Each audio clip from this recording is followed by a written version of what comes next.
కాకినాడ జిల్లా జగ్గంపేట శివారులో ఉన్న దేవి సీ ఫుడ్స్ పరిశ్రమలో పనిచేస్తున్న నాగేశ్వరరావు అనే ఉద్యోగి మృతిపై కుటుంబ సభ్యులు ఆందోళనకు దిగారు. మంగళవారం మృతి చెందిన నాగేశ్వరరావుని జగ్గంపేటలోని ఒక ప్రైవేట్ ఆసుపత్రికి తరలించారు. అయితే ఈ విషయాన్ని గోప్యంగా ఉంచడంతో కుటుంబ సభ్యులు ఆసుపత్రి ఎదుట ఆందోళనకు దిగారు. ఫ్యాక్టరీ సిబ్బంది గుండెపోటుతో మృతి చెందాడని చెబుతున్నారని తన భర్త మృతిపై అనుమానం వ్యక్తం చేసిన నాగేశ్వరరావు భార్య ఆరోపించింది. భర్త కుటుంబానికి న్యాయం చేయాలని స్థానికులు బంధువులు డిమాండ్ చేశారు.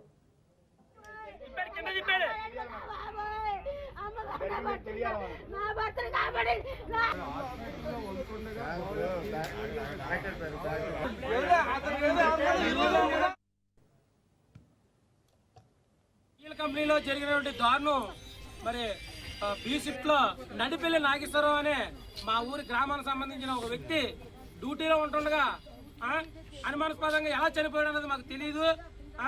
మరి వీళ్ళందరూ కూడా మసిపూసి హాస్పిటల్ తీసుకెళ్తున్నామని ఈ కంపెనీకి సంబంధించిన అంబులెన్స్ లో తీసుకుని వెళ్ళి ఏం చేశారో మాకైతే ఏం అర్థం కావటం లేదు. కాబట్టి ఈ ఫ్యాక్టరీ వాళ్ళు ఈ అధికారులందరూ కూడా చనిపోయిన కుటుంబానికి న్యాయం చేయాలని ఈ సందర్భంగా మేము తెలియజేసుకున్నాం.